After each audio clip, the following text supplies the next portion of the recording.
మైథిలిని ఇంట్లో నుంచి గెంటేసిన సౌదామిని కల నిజమా? వారసురాలు సీరియల్ ఆగస్టు 8వ ఎపిసోడ్లో ఏం జరిగిందో ఈ వీడియోలో చూద్దాం. నాగేంద్ర మైథిలికి ఫోన్ చేస్తాడు. పోలీస్ రిపోర్ట్ ఇచ్చావా? ఉషా గురించి తెలిసిందా అని అడుగుతాడు. పోలీస్ రిపోర్ట్ ఇవ్వాల్సిన అవసరం రాలేదు, ఉషా దొరికింది అంటుంది. ఎవరు కిడ్నాప్ చేశారు? ఎక్కడికి తీసుకెళ్లారు? ఎందుకు తీసుకెళ్లారు అని అడుగుతాడు నాగేంద్ర. తను క్షేమంగానే ఉందా అని అడిగితే తనకేమీ కాలేదు, తన్ని జాగ్రత్తగా ఇంటికి తీసుకెళ్తున్నానని మైథిలి అంటుంది.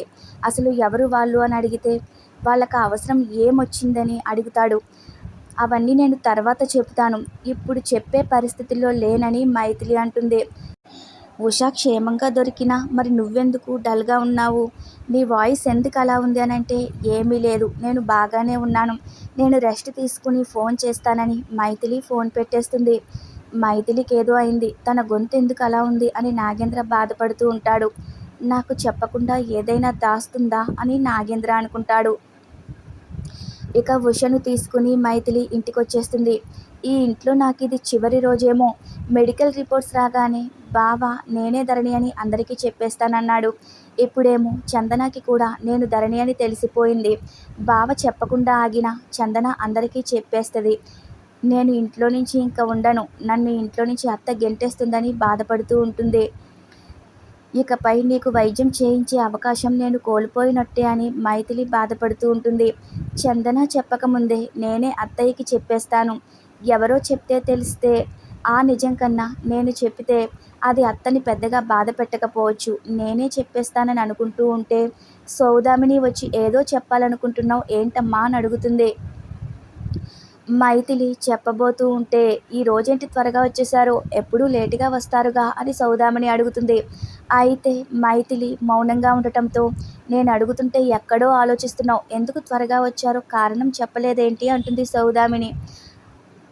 అప్పుడే చందన వచ్చి ఎందుకో నాకు తెలుసు అంటుంది. ఎందుకు నిజం చెప్పడానికి అంతలా ఆలోచిస్తున్నావు? నిజం చెప్పు, ఈరోజు డాక్టర్ రాలేదని చెప్పడానికి ఎందుకంత తడబడుతున్నావు అని చందన మైథిలితో అంటుంది. ఈరోజు డాక్టర్ లీవ్ పెట్టారట, అది చెప్పడానికి మొహమాట పడుతుంది అంటుంది చందన. ఈ మాత్రం దానికి అంతలా ఆలోచించాలా అంటుంది సౌదామిని. ఈరోజు ట్రీట్మెంట్ జరగలేదని నేను ఫీల్ అవుతాననే కదా ఆ విషయం దాచావు. ఇదంతా నువ్వు ఏమీ చేయక్కర్లా, ఉష బాధ్యత నువ్వు తీసుకుంటున్నావు, ఉషకి వైద్యం చేయిస్తున్నావు, ఉష కోసం నువ్వు ఇంత తాపత్రయపడుతున్నావు. నువ్వు ఏదైనా చెప్తే నేను అర్థం చేసుకుంటానుగా అంటుంది సౌదామిని. నువ్వు వెళ్ళి ఫ్రెష్ అప్ అవ్వని మైథిలిని అక్కడి నుంచి పంపించేస్తుంది. ఇక మైథిలి ఆలోచనలో పడుతుంది. అసలు చందన నేనే ధరణి అని నిజం చెప్పకుండా ఎందుకు ఇలా బిహేవ్ చేస్తుంది? నేనే ధరణి అని చెప్పి ఇంట్లో అల్లకల్లోలం సృష్టిస్తుంది అనుకుంటే అబద్ధం చెప్పి నన్ను కాపాడిందేంటి చందన అని అనుకుంటూ ఉంటుంది. అప్పుడే సౌదామిని దగ్గరకొచ్చి ఏమే మైథిలి, నువ్వే ధరణి అని చెప్పకుండా ఎంత మోసం చేశావే? నాకు ధరణి అంటే ఇష్టం లేదని తెలిసి కూడా మైథిలిగా అబద్ధం చెప్పి నాటకాలు ఆడావు. ఆ ధరణి కింద నన్ను మోసం చేశావు. నువ్వు ఈ ఇంట్లో ఉండే సాహసం చేయగలవా అంటూ మైథిలిని మెడపెట్టి బయటికి గెంటేస్తుంది సౌదామిని. అయితే అలా జరిగినట్టు మైథిలి ఊహించుకుని టెన్షన్ పడుతూ ఉంటే చందన వస్తుంది. హలో మైథిలి అలియాస్ ధరణి, నువ్వే ధరణి అని ఎందుకు చెప్పలేదని ఆలోచిస్తున్నావు కదా? నువ్వు బావకి పరిచయమైనప్పటి నుంచి నీ వల్ల నేను చాలా టెన్షన్ అనుభవించాను.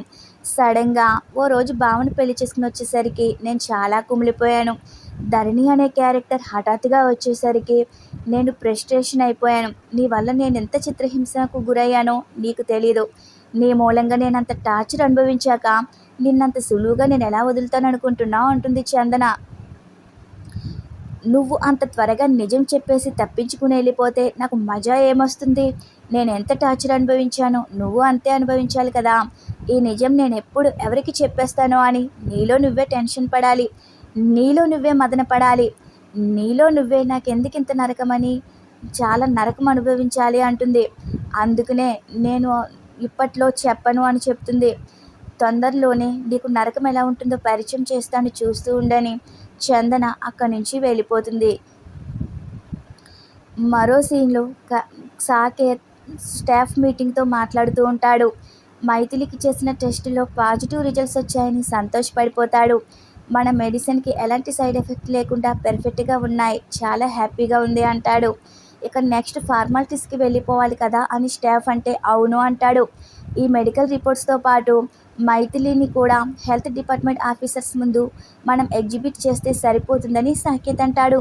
వాళ్ళు ఫైనల్ నిర్ణయం తీసుకుని మనకి అప్రూవల్ ఇస్తారు. ఇక మెడిసిన్ ప్రొడక్షన్ స్టార్ట్ చేసి మార్కెట్లో రిలీజ్ చేద్దామని సాకేత్ అంటూ ఉంటే, ఈ మెడిసిన్ అప్రూవ్ అవుతుందని మనం ముందే ఊహించి మనం ప్రొడక్షన్ నమ్మకంతో ప్రొడక్షన్ యూనిట్ని రెడీ చేసి ఉంచుకున్నాం కదా, అతి త్వరలోనే మనం ప్రొడక్షన్ స్టార్ట్ చేయొచ్చు అని స్టాఫ్ అంటారు.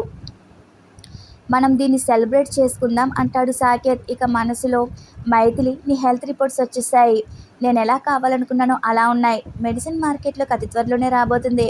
మిగిలింది నువ్వే ధరణి అని ఇంట్లో వాళ్ళకి తెలియడం, నా శత్రువు కూతుర్ని ఇంట్లో నుంచి గెంటేయడం. సిద్ధంగా ఉండు అని సాకేత్ మనసులో అనుకుంటాడు. మరో సీన్లో కైలాస్నాథ్ ఫోన్లో ఎవరితోనో మాట్లాడుతూ, చందనాకి సాకేత్కి పెళ్లి జరిగితే ఈ ఆస్తి మీద నాకు ఆధిపత్యం వస్తుంది. వాళ్ళిద్దరికీ నేను పెళ్లి చేస్తాను. ఇప్పటికిప్పుడు డబ్బు కావాలంటే నేను ఇవ్వలేనని మాట్లాడుతూ ఉంటే, అప్పుడే చందన వస్తుంది. చందన మొత్తం వినేసిందని కైలాస్నాథ్ అనుకుంటాడు. నేను మొత్తం కనిపెట్టేశాను మావయ్య అంటుంది. ఇలా అంటుందేంటి, నేను ఫోన్లో వాగింది వినేసిందా అనుకుంటాడు. అయ్యో, నేను కొంచెం సేఫ్ ప్లేస్కి వెళ్ళి మాట్లాడాల్సిందే అని అనుకుంటూ ఉంటాడు. ఇక దగ్గరకొచ్చి చెమటలు పడుతున్నాయేంటి, తుడుచుకోండి అంటుంది. ఎలాంటి నిజం నాకు తెలుస్తుందని నేను అనుకోలేదని చందన అంటుంది. ఎప్పటికైనా తెలిసింది అని చందన అంటూ ఉంటే, ఇక కైలాస్నాథ్ చెప్పేయాలని చెప్పబోతూ ఉంటాడు. ఇక అప్పుడు మైథిలి గుట్టు పట్టేశాను అంటుంది.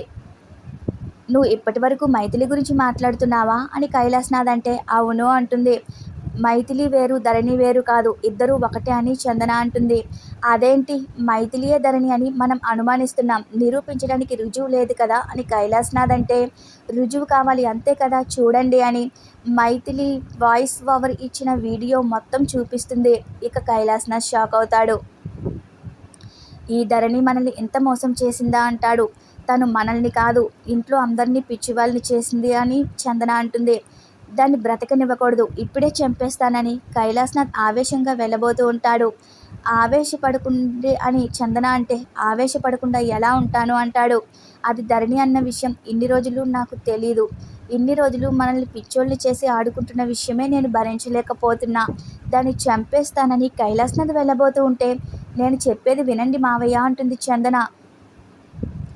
ఈ వీడియో అందరికీ ఒకేసారి చూపించేస్తే ఆ ధరణి నెత్తి మీద ఉన్న బరువు ఒకేసారి దిగిపోతుంది. కానీ ఈ వీడియోని మనం అడ్డం పెట్టుకుని దాన్ని ఆడించాలి అని చందన అంటుంది. ఎన్ని రోజులు ఇది మనల్ని ఎంత టార్చర్ పెట్టిందో అంతకి రెట్టింపు టార్చర్ ధరణిని పెట్టాలి. తను భయపడాలి, లోపల టెన్షన్ పడాలి. ఈ వీడియో అడ్డం పెట్టుకుని మనం దానికి నరకం చూపించాలని చందన అంటుంది. నువ్వు చెప్పింది కరెక్టే, ఆ ధరణి మనల్ని మోసం చేసినందుకు దానికి ఇలాగే సమాధానం చెప్పాలని కైలాస్నాథ్ అంటాడు. ఈ ఇంట్లో బ్రతకలేక చావలేక ధరణి నరకం అనుభవించాలని కైలాస్నాథ్ అంటాడు. మరో సీన్లో కైలాస్నాథ్ స్వీట్ బాక్స్ తీసుకొచ్చి సంతోషంగా మురిసిపోతూ అందరికీ స్వీట్లు ఇస్తాడు. మైథిలి మెడికల్ రిపోర్ట్స్ వచ్చేసాయని, మనం అనుకున్నట్లుగానే మెడిసిన్ వల్ల ఎటువంటి సైడ్ ఎఫెక్ట్స్ లేవని ప్రూఫ్ అయింది అని చెప్తాడు. రేపు మైథిలిని ఒకసారి హెల్త్ ఆఫీసర్ ముందు ప్రొడ్యూస్ చేయాలి. మనం ఫార్మాలిటీస్ ఫినిష్ చేసేస్తే మన మెడిసిన్ ప్రొడక్షన్ స్టార్ట్ చేసి మార్కెట్లోకి రిలీజ్ చేయొచ్చు అంటాడు. ఇంతటితో ఈ ఎపిసోడ్ పూర్తవుతుంది. రేపటి ఎపిసోడ్లో మళ్ళీ కలుద్దాం. Thanks for watching our video.